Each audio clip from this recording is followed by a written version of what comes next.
¿Qué tal amigos? Bienvenidos a Yaicuna Judicial, el programa informativo de televisión que les trae la Corte Superior de Justicia de Lambayeque. En esta oportunidad tenemos con nosotros al doctor Héctor Lamamore, juez supremo de Justicia de la República del Perú, que nos visita para un trabajo de monitoreo y evaluación de la oralidad civil en la región Lambayeque. Doctor, bienvenido al programa. Gracias por la invitación y bueno, estamos para las inquietudes que tengan a bien formularnos. Bien, el tema es la oralidad civil en la región Lambayeque. ¿Qué opinión tiene sobre la implementación de la oralidad civil en esta región y cómo es que ha sido la evolución de esta incorporación, de este modelo a lo largo de este tiempo? Bueno, esto empezó en diciembre del año 2018 en cuanto a implementación, 28 de diciembre del 2018 en la Corte Superior de Justicia de Arequipa. Al año siguiente, el 2019, se incorpora a la Corte Superior de Justicia de la Libertad y de Lima y se crea la Comisión Nacional de Implementación de la Oralidad junto con el equipo técnico de implementación y se despliega un plan de implementaciones a nivel nacional. Lo característico de esta implementación es que se trata de una participación de los jueces de manera voluntaria. Los jueces a nivel nacional que deseaban participar en este proyecto se reunían en su junta de jueces civiles, levantan un acta, se le dirigen al presidente de corte y esta a su vez al Consejo Ejecutivo. Ya en el 2020 y parte del 21, las 34 cortes habían formulado ese pedido para que se incorporen sus cortes. A la fecha hay 26 cortes implementadas. Si bien 34 han solicitado, no todas se han implementado a la fecha, sino que se han implementado 26, porque para la implementación es necesario cubrir algunos requisitos que asegure su continuidad en el tiempo. ¿Cómo cuáles? Logísticos, ambientes, tiene que reestructurarse el despacho judicial, tiene que organizarse de manera diferente, integrarse en los llamados módulos corporativos y los jueces romper sus cubículos de jueces e integrarse en módulo. Y por otro lado, la práctica de las audiencias tiene que estar diseñado previamente. Los jueces tienen que mentalizarse que el proceso ya no va a ser proveído, sino resoluciones emitidas en la propia audiencia. Y todo eso hace que las cortes vayan cubriendo esos requerimientos que están en una matriz de componentes mínimos que tiene el equipo técnico y que se le presenta a las cortes para que puedan lograr su implementación. Y también va de la mano con el expediente electrónico. Claro, el expediente electrónico es un instrumento, es un medio, como siempre hemos dicho, no es la varita mágica que resuelve todos nuestros problemas, es un instrumento. Y para el caso del proceso civil, nosotros no éramos de la idea de que el expediente electrónico se aplique para los procesos civiles escritos, porque son un trámite muy engorroso, muy complicado, de expedientes farragosos, complejos, que no son aptos para que pueda aprovecharse la tecnología. Sí puede un expediente de tramitación escrita ponerse en digital, sin duda, pero no resolvemos ningún problema y por el contrario, la tecnología podría más bien entorpecer más la complejidad que tiene ya la tramitación escrita. Por ello que el Consejo Ejecutivo decidió que solo los procesos civiles incorporados a la oralidad podían tener expediente electrónico, porque por todos es conocido, no solamente en nuestro país, sino en el mundo entero respecto al uso de la tecnología, que ésta se aprovecha mejor cuando se aplica a procesos ágiles, céleres. Ellos le llaman procesos esbeltos, es decir, que tienen una agilidad en su trámite, sencillos. Entonces, la oralidad da eso, procesos sencillos y la tecnología, en este caso el expediente electrónico, repotencia los beneficios que trae el expediente judicial, ¿no? ¿Cuál es su opinión de cómo se viene llevando la oralidad civil en la región Lambayeque? Bueno, hoy día hemos tenido reunión con los jueces superiores y especializados y los informes son positivos. Por supuesto que hay dificultades, hay algunos tropiezos que los jueces mismos han identificado y que han expresado su disposición de superarlos. Todos los proyectos que suponen cambio siempre encuentran con algunas limitaciones, más todavía en un poder judicial con escasos recursos, pero lo resaltante en esto es que aún con las limitaciones, el entusiasmo de los jueces para que este proyecto prospere es innegable, ¿no? Se ha visto reflejado en reducción de tiempos, incremento de productividad, no en los alcances que serían los ideales, porque ellos inician la oralidad con expedientes remanentes escritos que aún los tienen en sus despachos, que están liquidando, y pese a ello se han mejorado los tiempos.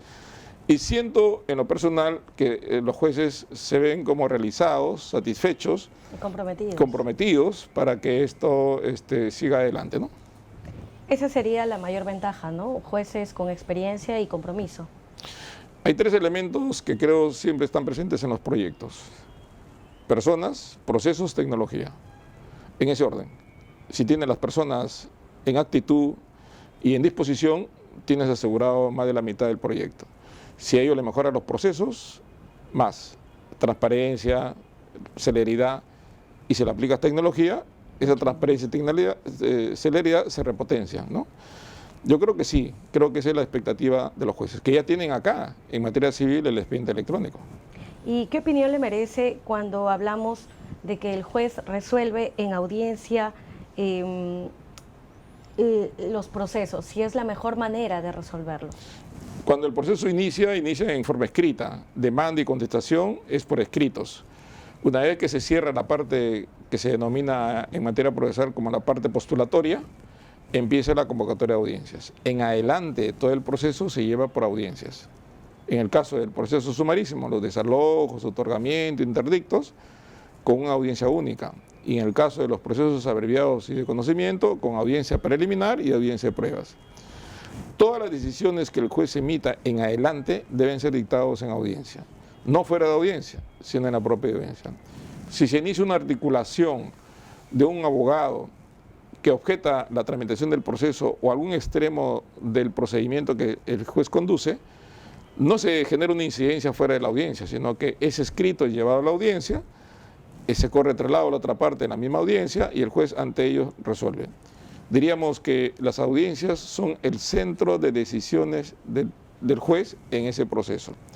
Se ha criticado mucho la posibilidad de que el juez sacrifica la calidad de sus decisiones cuando sobre la marcha decide, que hay ausencia de motivación, que hay una fragilidad en los argumentos, que se improvisa, pero eso no es exacto, porque el juez cuando va a la audiencia se prepara, conoce el conflicto, y eso no supone contaminarse y perder la imparcialidad, sino por el contrario, supone aprovechar el tiempo, el corto tiempo que tiene ante él a los abogados y a las partes, para que pueda despejar las dudas que él pudiera tener respecto al conflicto.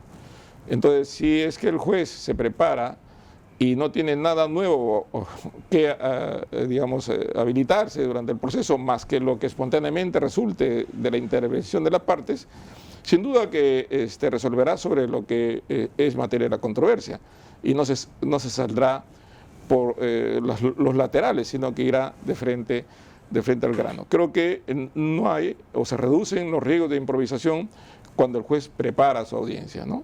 Si el juez no prepara su audiencia, sí hay riesgo de improvisación, ¿no? ¿Cuál es su mensaje a aquellas personas que aún no se adaptan a este nuevo modelo de trabajo en la materia civil? Bueno, es normal que los cambios generen incertidumbre, ¿no? Es decir, uno siempre tiende a mantener el statu quo, ¿no? Mantener la zona de confort, que no le alteren su ritmo, y cuando le dicen que no va a ser de una forma y va a ser de otra forma, siempre le saltan las dudas, que es la natural duda que surge de las personas respecto de cosas desconocidas, de las que no tienen mucha claridad, y siempre hay una resistencia, es la famosa resistencia al cambio. Pero esto es temporal hasta que se evidencie que la ruta adoptada es la correcta y que los resultados son positivos y que le va a aliviar su función. Arequipa, por ejemplo, que inició la oralidad, empezó con 3 juzgados de 10 y los otros 7 jueces estaban en duda, no querían o no, por lo menos se habían comprometido a participar en la oralidad, pero no se creían en condiciones para iniciar la oralidad junto con los 3 primeros. La experiencia evidenció que esos 3 primeros dieron resultados positivos, tan positivos que los propios abogados de la Corte de Arequipa, del distrito de Arequipa, pidieron que los otros también se incorporen. Entonces los otros jueces, al ver que el asunto no era nada malo, por el contrario, era algo positivo, se incorporaron también. y despejaron sus dudas. La resistencia inicial se doblegó y se incorporaron no solamente los 7 jugadores restantes, sino otros jugados de la periferia y también las salas civiles, que son 3 salas civiles superiores, que a su vez se corporativizaron también. Sí, yo creo que es una cuestión de gestión de cambio, es decir, capacitación, visita, si una corte, sus jueces tienen duda, que hagan su pasantía a la corte, a otros distritos y vean cómo funciona, y no es cosa del otro mundo. Y quizás generar alianzas también como el Colegio de Abogados para que también se capaciten, ¿no? Ah, claro. En realidad, la labor del proceso judicial no solo del juez, es también de los abogados, es también de las universidades. El año pasado se impulsó una competencia nacional de litigación oral, es decir, hubo un concurso de equipos de estudiantes de pregrado de las universidades que llevaban adelante juicios simulados en base a un formato creado por la comisión organizadora, que estaba liderada por la Corte de Arequipa y algunas universidades de Arequipa, pero que el equipo técnico participó. Refleja que los estudiantes son un elemento catalizador de los cambios, ¿no? Y ellos mismos han participado espontáneamente en estos grupos de simuladores de juicios donde sostienen la defensa de sus casos, simulando audiencias, y que se seleccionaron, por supuesto, de un número determinado de grupos. Al final quedaron 3 ganadores. El Consejo Ejecutivo les dio un reconocimiento a estos jóvenes estudiantes, futuros abogados. Quiere decir que es una tarea de todos, jueces, abogados, universidades.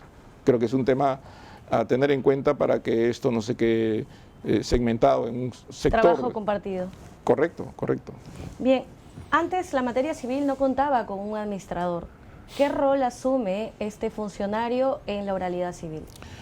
Bueno, el hecho de que se lleven adelante las audiencias y el juez se dedique a estar en las audiencias, decidir en las audiencias, le consume mucho tiempo.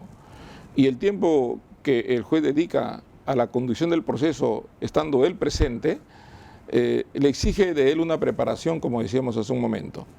No solamente conocer el conflicto, preparar también las eventuales o posibles respuestas que puedan darse, incluso hasta ya está calculando en qué forma están formuladas las contradicciones entre ellos.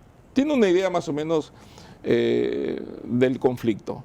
Entonces, cuando se lleva adelante el proceso judicial, el juez se encuentra ya en capacidad para poder resolver. Este tiempo que le dedica, le exige a él una dedicación exclusiva a estas audiencias.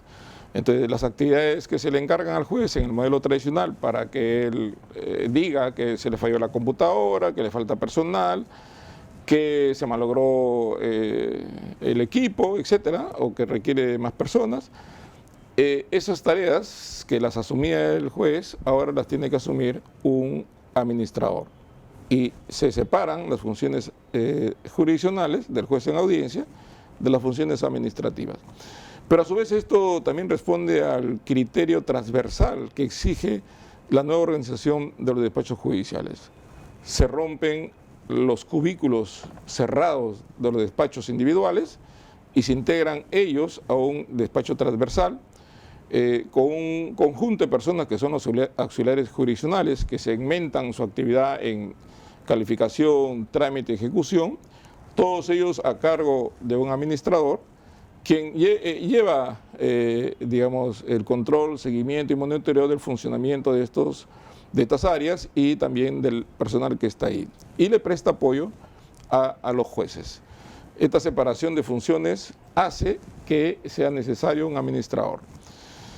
Ahora, para que esto funcione transversalmente es necesario que ese administrador se coordine con los jueces, pero no es, digamos, recomendable que coordine con todos los jueces en general, sino con un juez que lleve la voz del módulo de jueces con el administrador, que se llama juez coordinador.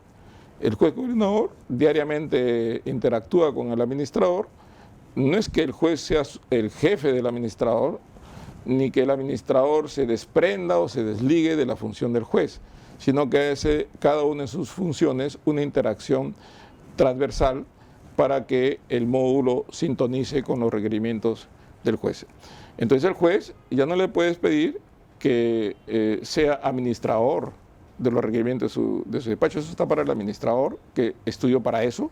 Los jueces no hemos estudiado para ser administradores, hemos estudiado para despachar los expedientes, y a eso se dedican los jueces. Creo que responde a la dinámica de la oralidad y su nueva organización. ¿Existe un perfil ideal de las personas o funcionarios que van a trabajar en estos procesos? Conocer el modelo, o sea, que conozcan la nueva dinámica de la gestión del proceso, de la gestión de los documentos, en el diseño del módulo corporativo, y que estén abiertos al cambio, porque las formas de trabajo en este modelo no son las mismas de las que se tenían antes en la propia gestión de la parte administrativa del Poder Judicial. Entonces, el perfil de estos funcionarios es acostumbrarse a trabajar transversalmente con los diferentes espacios que constituyen el despacho judicial, y de esta manera poder tener resultados positivos, ¿no? Ya no es el momento en que cada uno anda por su lado, sino que todo esto se integra en un conjunto de personas con un mismo objetivo común, ¿no? En cuanto a estadísticas, revélenos cuáles son las cifras de oralidad civil en las distintas cortes, cuáles están liderando el ranking. Bueno, en realidad no tenemos un ranking claramente establecido, pero sí podemos decir que los tiempos que reportan las cortes respecto a la tramitación de los procesos se han reducido casi en un 56% en las cortes. En la Corte Lima un poco menos por la complejidad.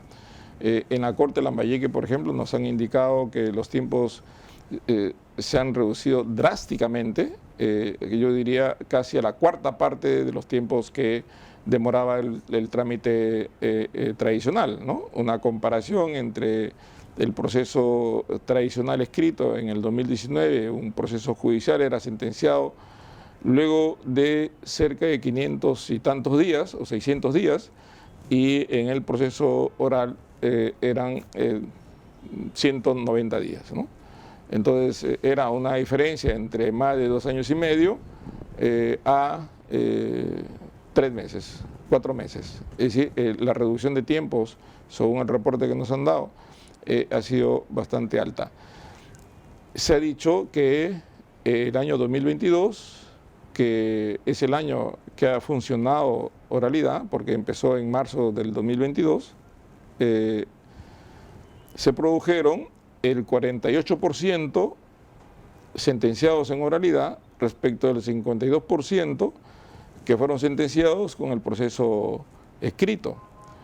Y si calculamos que si es una sentencia dictada en un proceso oral y esa sentencia fue ingresada el 2022 y se cerró el 2022, significa que los tiempos por lo menos son menos de un año, contra el tiempo de las otras sentencias que se computan desde que iniciaron esos procesos, podrían ser 4 o 5 años. Entonces, esa simple comparación de tiempos nos arroja que los procesos orales pueden resolverse menos. Y de hecho que se resuelven en menos, porque convocada la audiencia puede demorar 1 hora, y en 1 hora se hace lo que normalmente en un proceso escrito se hace en meses, ¿no? Su mensaje a la comunidad jurídica lambayecana y al país en torno a la oralidad civil. Es probable que los indicadores que se recojan de los abogados es que el proceso civil todavía sigue siendo un proceso que se demora, porque el proceso civil recién ha empezado hace 1 año, y es probable también que los tiempos que arrojan la oralidad no sean los tiempos reales, porque el juez no solo se dedica a ver los procesos orales, sino que tiene a su vez los procesos escritos que tienen que ser atendidos. Y en el caso de Lambayeque, no solo son procesos civiles los que conoce el juez, también son procesos contenciosos administrativos, procesos constitucionales a los que se programa audiencias. Entonces él tiene que atender varias materias. Tiene, claro, un 60% de civil, pero un 40% que no es su materia. Y de civil, un paquete que es el que está liquidando, que es el proceso anterior. Pese a ello, los tiempos se han reducido en materia de oralidad. Si usted le pregunta a un abogado qué opina de los procesos civiles, y ese abogado tiene un caso de proceso escrito, lo que va a decir es que se demora mucho. Claro, porque es un expediente anterior, pero si le pregunta a un abogado que inició un proceso oral, le va a decir que se resolvió rápido. Entonces, ¿qué porcentaje de abogados han conocido procesos con oralidad? Menos de los que conocen procesos por escrito. Pero con el tiempo esto va a ir cambiando la percepción y creo que va a dar mejores noticias a los Aún hay abogados. mucho por hacer. Ah, sí, estamos recién empezando, ¿no? Bien, doctor, agradecemos su participación en el programa y a todos por su sintonía. Nos despedimos. Esto es Yaikuna Judicial.